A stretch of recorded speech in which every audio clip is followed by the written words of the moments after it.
దేవుని పక్షమున కార్యమును చేస్తాడు. నిలబడు. అందుకనే అగరు శారా దగ్గర నుంచి, శారా అప్పుడు బాగానే చెప్పింది. ఏమని చెప్పింది అబ్రాహానికి? అయ్యా, నాకంటే వయసు అయిపోయింది, ఇక నాకు పిల్లలు పుట్టలరే, మరి దాస్యం ఉంది కదా, నేను చెప్తున్నా కదా అని పెళ్లి చేసుకుని నువ్వు ముందు బాగానే. ఎందుకని? మనకు ఒక వారసుడు పుడతారయ్యా, నీకు నాకు వృద్ధాప్యంలో తోడుగా ఉంటాడు, అగర్ని చేసుకొని బాగానే చెప్పింది.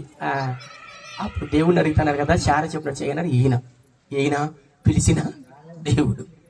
అగర్ని చేసుకున్న తర్వాత దేవుడు కృపచేత అగరు గర్భిణి దాస్తే, ఈ చేసుకున్న శారే ఏం చేసింది? మళ్ళా అగర్ని మానాహింసలంట, నానాశ్రమాలంట, అసలు ఆ బాధ తట్టుకోలేక రాత్రి పారిపోయి వచ్చేస్తుందంట.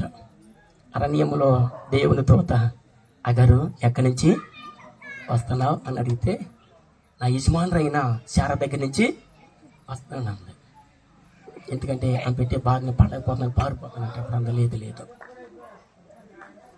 తిరిగి ఎక్కడి నుంచి వచ్చావు అక్కడికి నిలబడి ఉండు. ఏ శ్రమ అయితే నువ్వు అనుకుంటున్నావు, అక్కడైతే ఏ కన్నీరు ఉందనుకుంటున్నావు, ఏ శ్రమ ఉందనుకుంటున్నావు, ఏ శాపం ఉందనుకుంటున్నావు, ఏ దరిద్రత ఉందనుకుంటున్నావు, ఆ దరిద్రతను నిలబడు.